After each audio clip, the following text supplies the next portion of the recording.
Welcome to the Real News Network. We're live on therealnews.com and Facebook and YouTube and maybe some other places as well. We're going to continue a discussion we've been having today about President Trump's supposed new strategy for Afghanistan and South Asia. One of the things that I guess stood out most to me, and I think the thing that was perhaps a little bit new, because the rest wasn't very new, the rest was a continuing war without end in Afghanistan. If the objective is a time when the Taliban are going to give up or be defeated, that is almost, I think, the same thing as saying endless war, and Trump has committed himself to that. What might be new is the rhetoric about Pakistan, some very well direct threats to Pakistan, accusing it of creating safe havens for the Taliban, and an added little notch of pressure on Pakistan, an invitation to India to come and invest and participate in economic development, which is something Pakistan would essentially consider bringing an enemy into the situation, or further into the situation. Here's a couple of clips from Trump. So first of all, this is clip 4, guys. Let's start with that. The next pillar of our new strategy is to change the approach and how to deal with Pakistan. We can no longer be silent about Pakistan's safe havens for terrorist organizations, the Taliban, and other groups that pose a threat to the region and beyond. Pakistan has much to gain from partnering with our effort in Afghanistan. It has much to lose by continuing to harbor criminals and terrorists. In the past, Pakistan has been a valued partner. Our militaries have worked together against common enemies. The Pakistani people have suffered greatly from terrorism and extremism. We recognize those contributions and those sacrifices. But Pakistan has also sheltered the same organizations that try every single day to kill our people. We have been paying Pakistan billions and billions of dollars. At the same time, they are housing the very terrorists that we are fighting. But that will have to change, and that will change immediately. So now joining us from Pakistan to talk about Trump's new strategy, as he calls it, for Afghanistan is Junaid Ahmad. He's the director of the Center for Global Dialogue and professor of Middle Eastern politics at the University of Lahore, Pakistan. He's also the Secretary General of the International Movement for a Just World, based in Kuala Lumpur, Malaysia, and a visiting fellow at the Berkeley Center for Islamophobia and Ethnic Studies Graduate Center. Thanks very much for joining us, Junaid.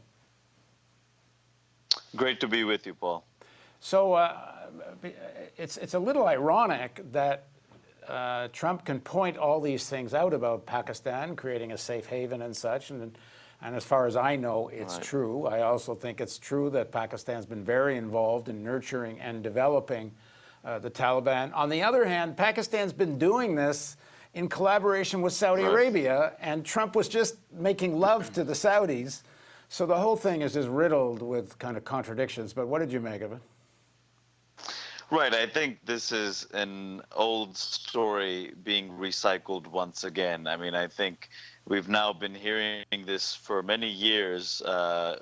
It, of course, this mantra was repeated so many times during the Obama administration, and when the Pentagon and the CIA would constantly be pressuring Obama to denounce the Pakistanis for not doing enough and in being in cahoots, which was probably all true, and would, in some way or the other, try to punish the Pakistanis. But the aid kept coming in to the Pakistani military.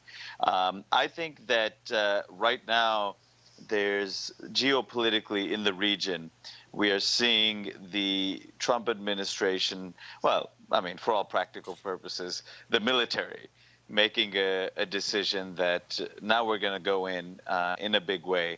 And the relationship with New Delhi, with India, has deepened so significantly that they are really going to count on it as its principal ally, not only, of course, but now against Pakistan and as its partner in crime in Afghanistan. So I think the geopolitics of the region are very important in understanding this kind of dramatic re-escalation, recycling of the old threats against Pakistan. Yeah, it's a very dangerous situation. Two nuclear powers, Yeah. Pakistan and India, whose elites, I don't know so much about the peoples, but the elites are sworn enemies.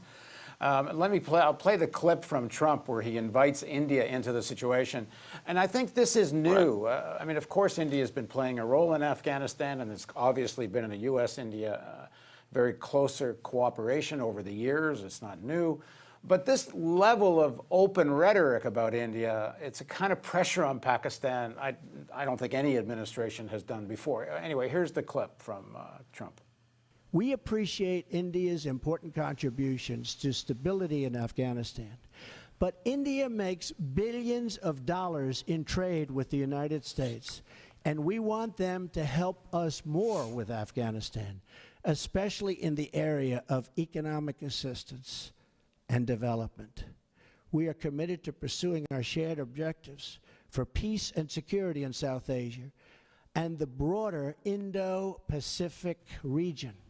Now, just to add to the complication for people who don't follow this region, because it's one of the more complicated politics, geopolitics on the planet, within hours of Trump's speech, the Chinese foreign minister announced there's continued support for Pakistan, and then the Chinese and the Pakistani foreign minister together reaffirmed their support for something called a trilateral committee, which is a Chinese-mediated committee with Pakistan and Afghanistan.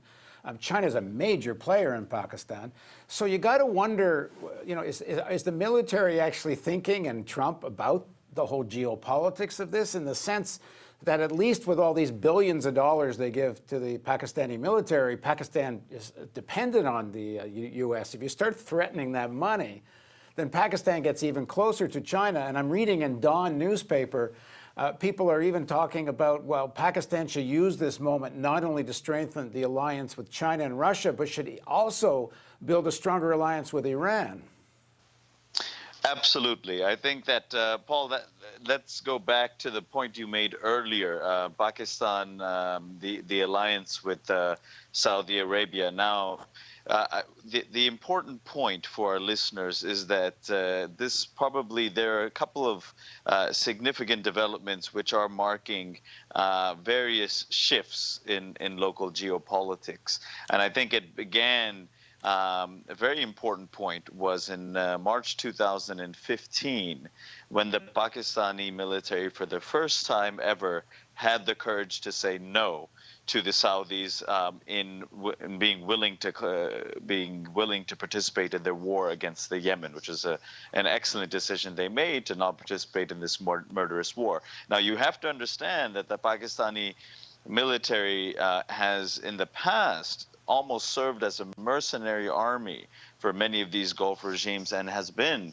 part of this axis of kind of the U.S., Saudi, and before that the Cold War framework of non-Arab regimes in the region trying to maintain that architecture of control. Turkey, Pakistan, Iran before, of course, the Iranian Revolution.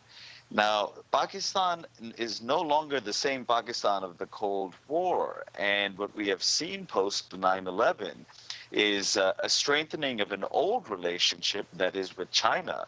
And now we are at a point where the Pakistani military literally is getting the type of basically money that it has been getting from Washington. So it's no longer beholden to Washington in the way that it has been in the past. So these are interesting developments, and I think that the Pentagon and the CIA realize this, and this is why they're kind of going all out in making India their frontline state. I mean, we have been now witnessing the border skirmishes between India and China, which are also reaching some dangerous levels over the past few months.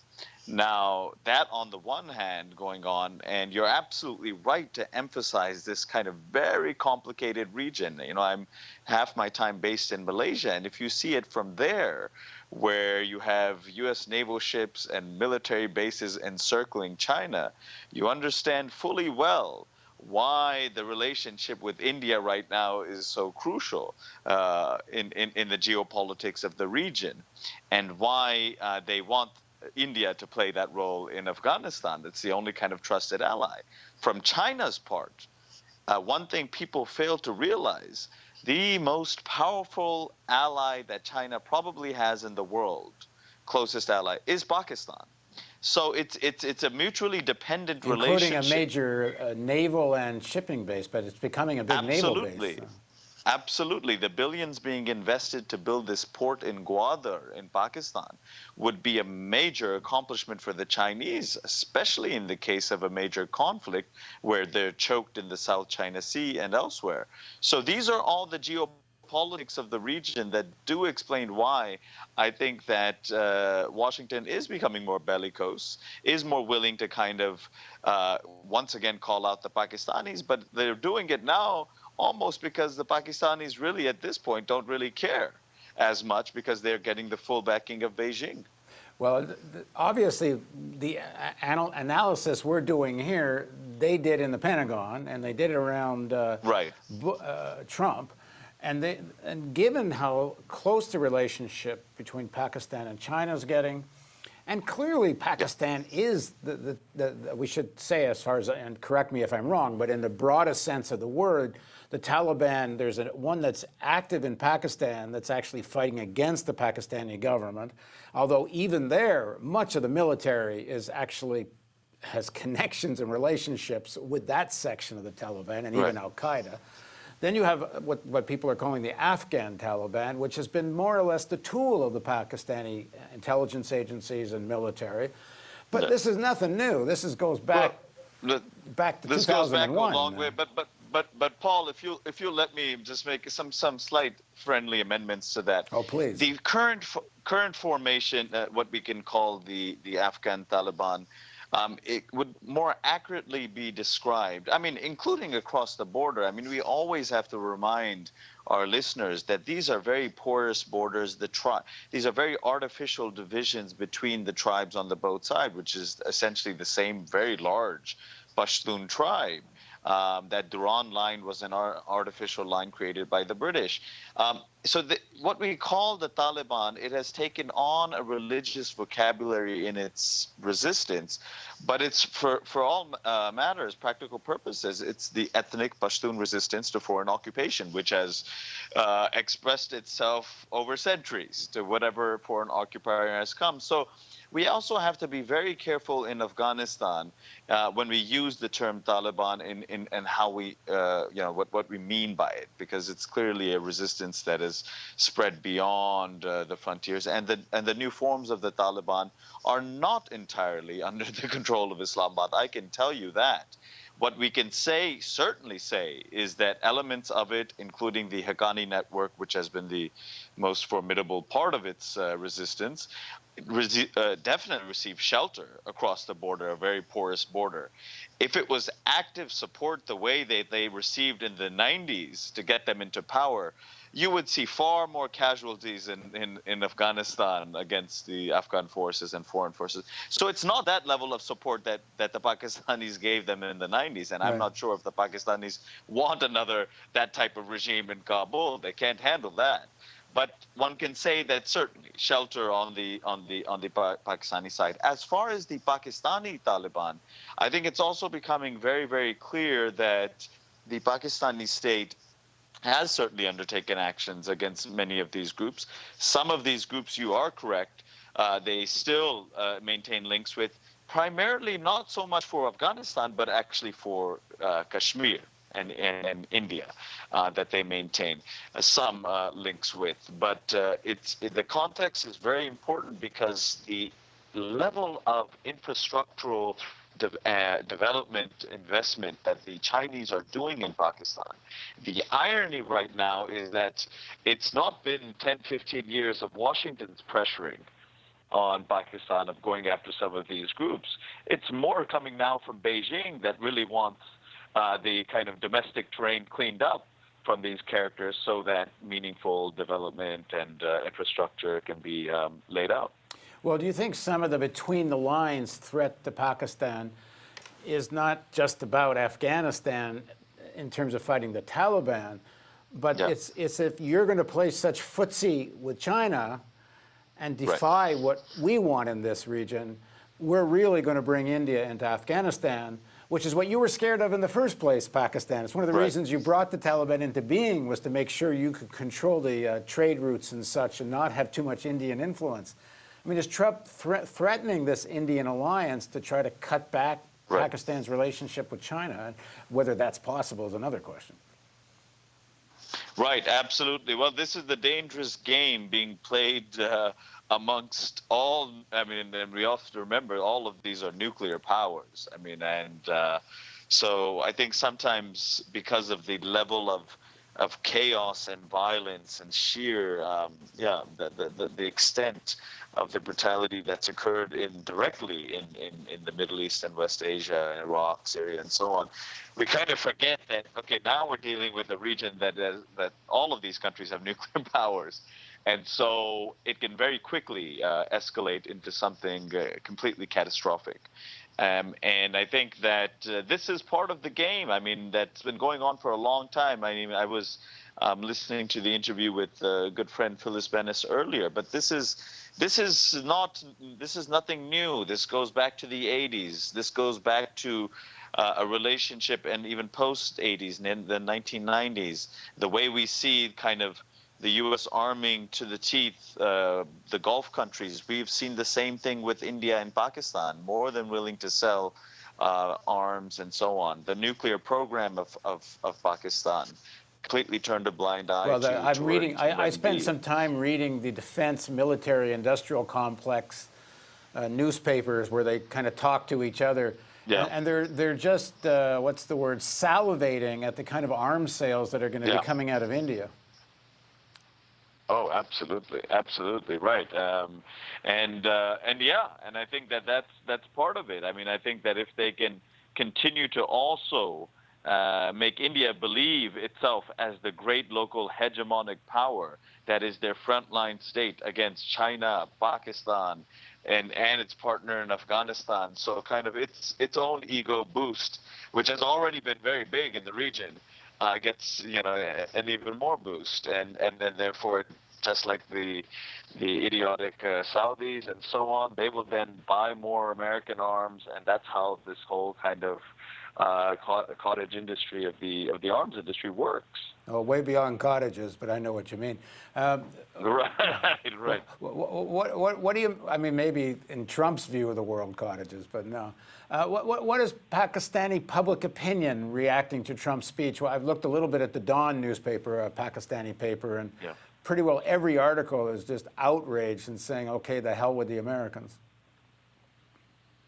Yeah, I mean, I think that that sentiment, as Phyllis and others have noted, has been very high in Pakistan for a while. I mean, since 2001, I mean, whether from the public, from the elite, from the military establishment, so on, the type of pressure that has been placed on Pakistan, for better or worse, immense internal problems in this country, but the level of suicide bombings and terrorist acts that actually arose in this country when the Pakistani military decided to actually go and undertake the operations in the northern areas on behalf of the United States. I mean, that was unprecedented in the country. And so there's no way one could not link the two developments, the Pakistani military going in and waging war on its own populations in the northwest, and the rise in terrorism and suicide bombings, and the emergence of more and more of these characters undertaking these actions. So the selling of the military solution to all of these problems has been detested by the vast majority of the Pakistanis, and which is why I think what Trump has suggested now will also be held quite in contempt by all sections of Pakistani society. As far as the Pakistani establishment, it is now finally getting the chance to say probably what it's wanted to say for a long time, and that is that to hell with this, we're going to do what we want to do. We've actually been doing it, but not saying it, but now we probably will even say it publicly. because they really are not, I mean, in that position that they are so beholden to Washington the way they were before.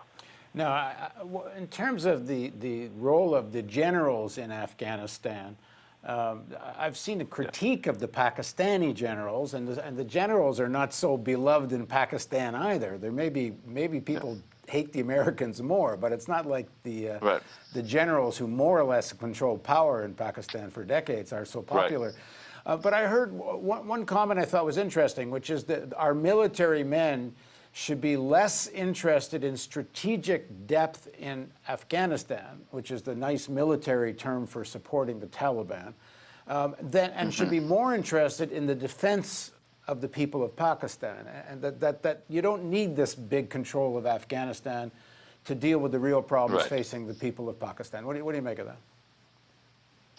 Well, I mean, this is, of course, an important point. The tragedy and the curse that's been on Pakistan, Paul, has been that the face of quote unquote liberal democracy and civilian democracy in Pakistan has been abysmal. And, we've had a situation in which the two main political parties have just played a game of musical chairs over the past 2 decades and basically looting and plundering the country, so that when a general comes to power, people are not on the streets trying to defend civilian democracy. It doesn't really matter to them.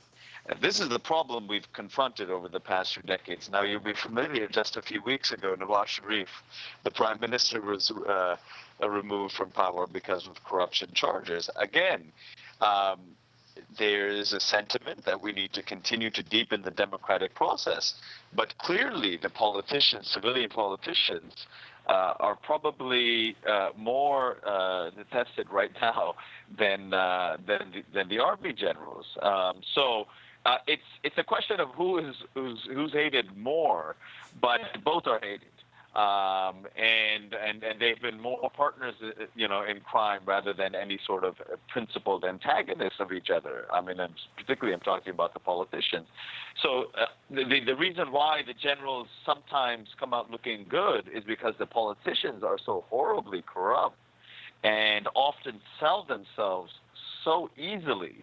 The late Benazir Bhutto, so-called daughter of the East and kind of beloved of the West, she was willing to go so far as to basically give access to Pakistan's nuclear weapons. And so, something very unpopular, whatever our position is on it, but within the Pakistani populace, a very kind of unpopular position because it serves as a deterrent factor.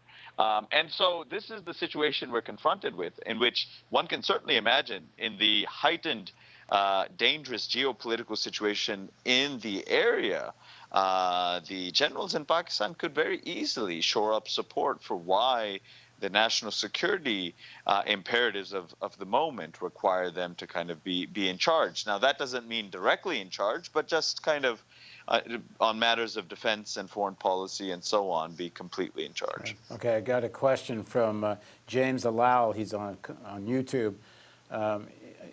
I'm kind of paraphrasing, but do you think this language about Pakistan is mostly a threat, or could you actually see a complete U.S. disassociation with Pakistan in favor of India? Yeah, no, I think this is a very unhelpful language. Pakistan, and this has been going on, Paul, as you know, for so long, and that only increases the animosity in this country. Pakistan as a threat, Pakistan's nuclear. Pakistan's Taliban they're nowhere near the nuclear weapons. The Pakistani military has been cooperating with the U.S. for a long time. So many Pakistanis are in the U.S. And so on. But the language and particularly the lens of security through which Pakistan has been seen, particularly since post 9/11, has only inflamed the animosity here and the tensions. Add to that the relationship with India, in which let me just ask a question about that. As far as I know, and we've been covering the Pakistan story for almost since we came into being in 2007. We had a journalist who worked with us there who was assassinated by the ISI because he was reporting how much the ISI and sections of the Pakistan military were actually involved with the Taliban and al-Qaeda. Why does it inflame Pakistani public opinion if much of this stuff is true? Well, one thing, Paul, to remember, and I think the Osama story is a perfect example of this. When Western coverage all of a sudden comes down and says that, what was Osama doing there? Very legitimate question to ask. What was he doing there? They kind of don't want to address the question of, how did he get here in the first place? And how long has he actually been here? I mean, is it just now that when it's politically convenient to go out and assassinate and win brownie points and for a domestic American audience, or to kind of do a historical analysis of how? Uh-oh, we just lost Junaid. Hang on, we're going to try to get him back on as soon as we can. Let me see. There are some questions here. Let me see if I can. Here's a question. Why do we never appeal directly with the people? We create such animosity with such threats. That's from Carol on Facebook. I mean, I'll try to answer, and I'll ask Junaid. Hopefully we'll get him back soon. Well, because the American government kind of doesn't much care what the American people say either, I would say. So why were they going to care what the Pakistani people say? I think it's very important that these differences, these contradictions between, say, the American elites and the Pakistani elites and even the Afghan elites, the Indians, their interests converge and diverge, but when they do have differences, it's differences amongst the elites. There's no basic difference in the interests of the Pakistani people, the Indian people to start with, the Afghan people, and then the American people. I mean, most Americans don't benefit from the military-industrial complex. I mean, some do. I mean, some have jobs, and they make a point of making sure that they manufacture weapons, I think, in virtually every state in the country, so they get a certain amount of electoral support. But there's study after study that shows that public money that goes into military spending is far less effective in creating employment than putting it into, for example, schools or other kinds of public ventures. The people that really reap the benefits from this kind of a foreign policy is based military-industrial complex and the people that own that. The fossil fuel industry, especially in the Middle East, has enormous influence on foreign policy and has great interest not just in the Saudis, but as we've been reporting on the Real News, there's a lot of, I think, evidence that there may be another incursion, American incursion into Iraq. One of the reasons to get the oil, as Trump has said openly, he went to the CIA and spoke right after he was inaugurated and told the CIA, we'll have a second chance. I don't suppose we got that CIA clip really handy, do we? No? Okay, well, we've played it a few times. We'll later play it again. So the question is, why do we never appeal to the people? Because it's not about the people. All the language about democracy and all the language. I mean, I can remember early on after 9/11 when Bush was getting ready to send troops to Afghanistan. He had this big campaign, which was every child in America should send $1 to this address at the White House, and this fund would go to help the children of Afghanistan. Well, nobody ever heard anything about that again, and I expect some money actually was sent, and I've been trying it for 16 years to figure out where that money went. I haven't been able to find it.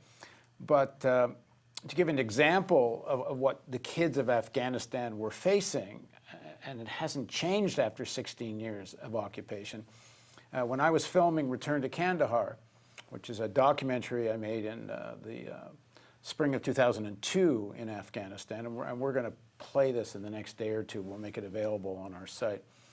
Anyway, we were about to leave after about 6 weeks in Afghanistan, and we were in Mashar Sharif, and we were driving past the main mosque, and we kind of stopped to take some final photographs.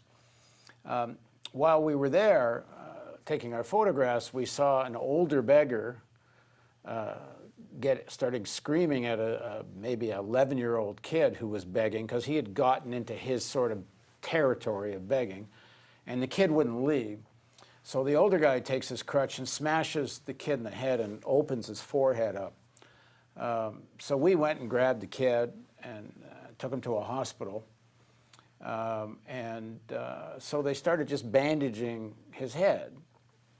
And So I said, well, where's the suture? You can't, he's got this great big open gash in his head. And through a translator, obviously. But the doctor says to me, well, we don't have suture.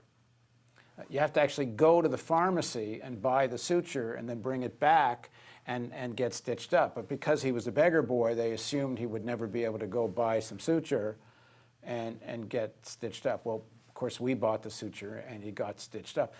That's the level of things in Afghanistan. It has, as we interviewed Phyllis earlier. Oh, we got our guest. Well, let me just finish the story. The infant mortality rates amongst the worst in the world.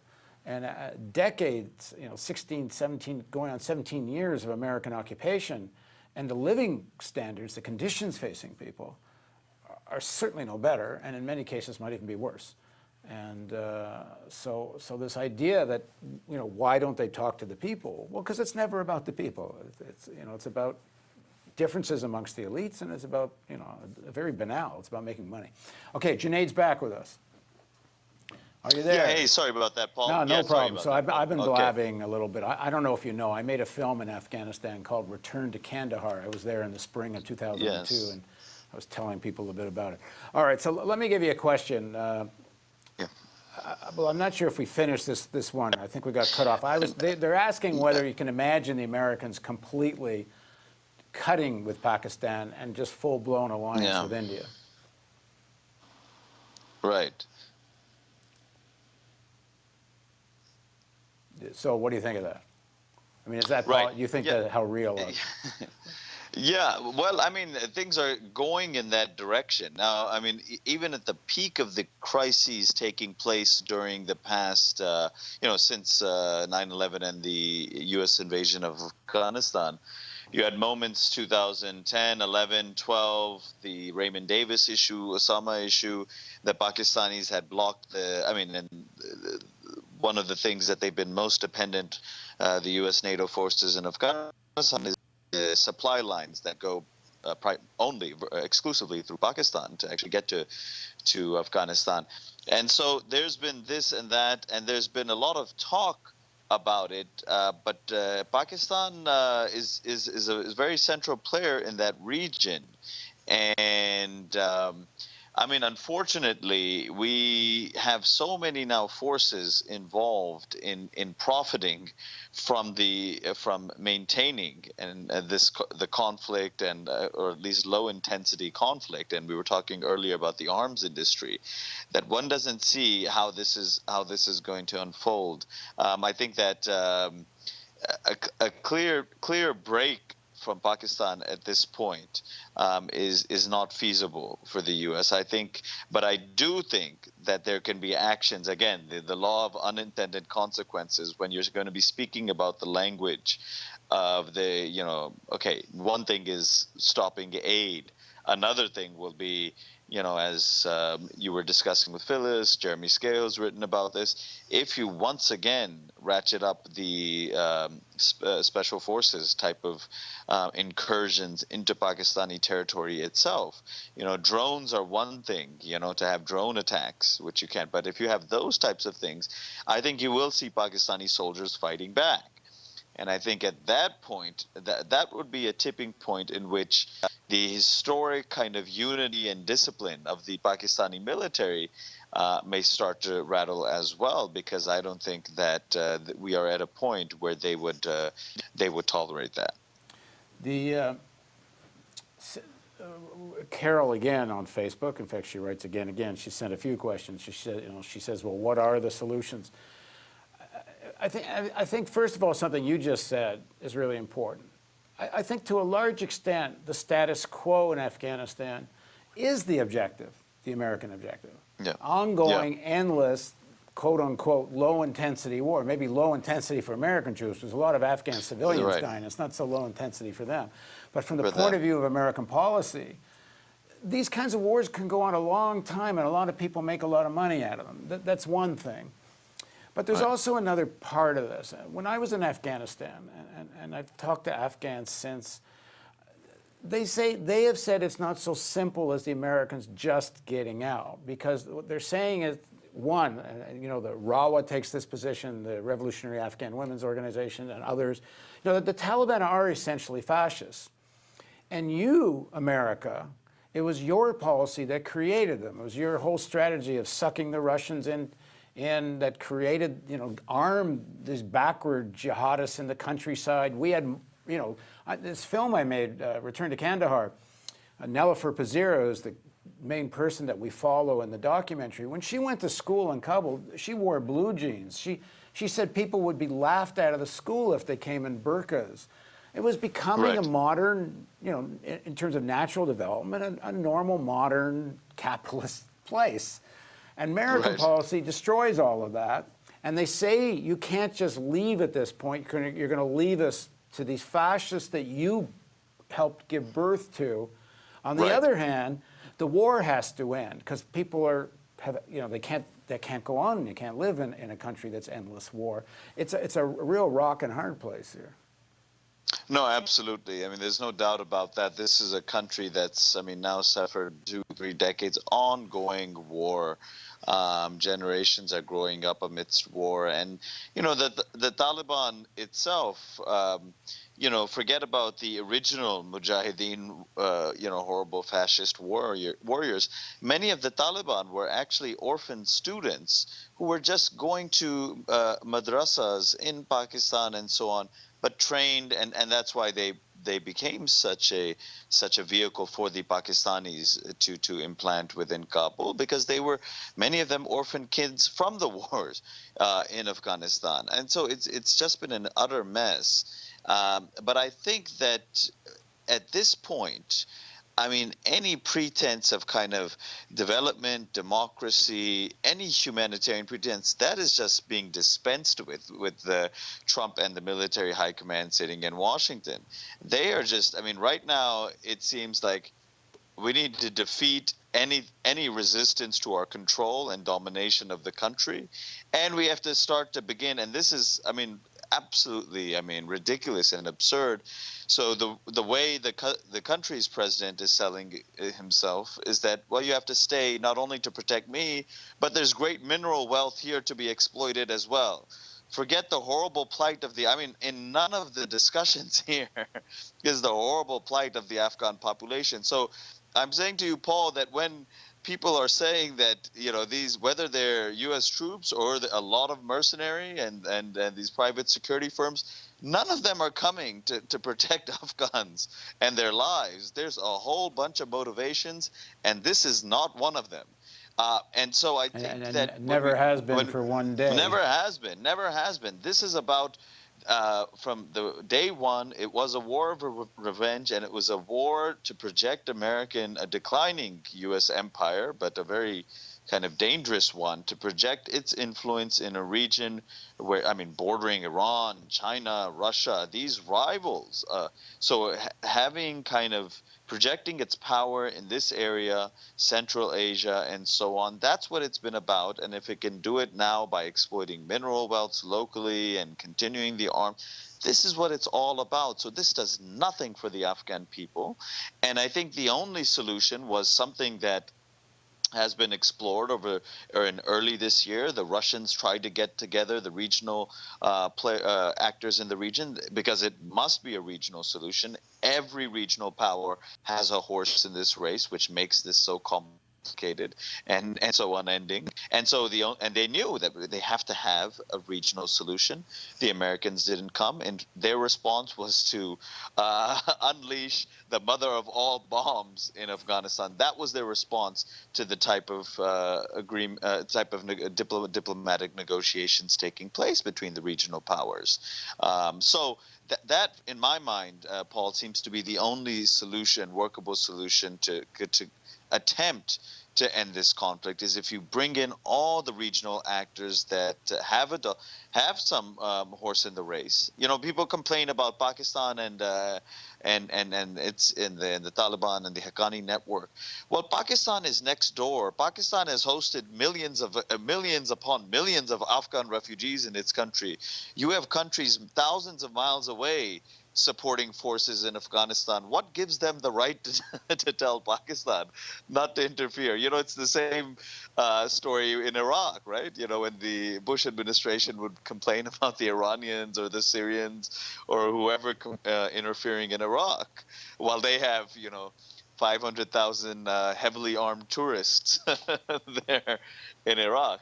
So I mean, it's the same story. This has to be a regional solution. It has to be a regional solution. Stephanie on Facebook asks a question, which I think is, it's actually so important, and I don't know why in the mainstream press almost never gets talked about when discussing the geopolitics of all this. She says, how does the opium economy fall into this? It is something like 65% or more of Afghans' GDP, and anyone that knows about the poppy, heroin, opiate trade in Afghanistan, that stuff's coming out in industrial-sized containers. This doesn't happen without the American drones and the American military, of course, Afghans. I mean, everybody's kind of in on this at one level or another, and it's an enormous amount of money. It's not just about the guns. Oh, absolutely. I mean, that's a long story, but I mean, you know, when initially the Taliban came to power, they had, to a significant extent, and which is why they also, a lot of opposition arose to them, not only for their very kind of medieval fascistic policies vis-a-vis women and others, but also because many of the other warlords who were profiting from the opium trade detested their kind of initial complete ban on the opium. Now, of course, the Taliban themselves also benefit immensely from this, as do many other warlords. I mean, Stephanie makes the point that some ordinary people benefit because at least it gives them a living. She says that some civilians don't have to sell their daughters now because at least they can make a living out of the poppy trade. No question about it, Paul, because they know others, you know, I mean, and now the exploitation, what they will put Afghans to work in is to kind of go into the mines to get all of these minerals, etc. Decent kind of sustainable local agriculture, totally not invested in, totally not supported, but it's just for these other types of things. All right, well, this has been a great conversation. If you're willing to, I think maybe every week or two we could come back and have something where it's live and people ask questions. Is that something you absolutely. Yeah. All right. Well, no. Now that I'm back in Pakistan, Paul, this is good. Now I'm on the ground here, so I can give you kind of the local pulse every week. That sounds great. Well, thanks for joining us. Wonderful. My pleasure, Paul. Thanks for having me. And thank you at home for joining us on The Real News Live.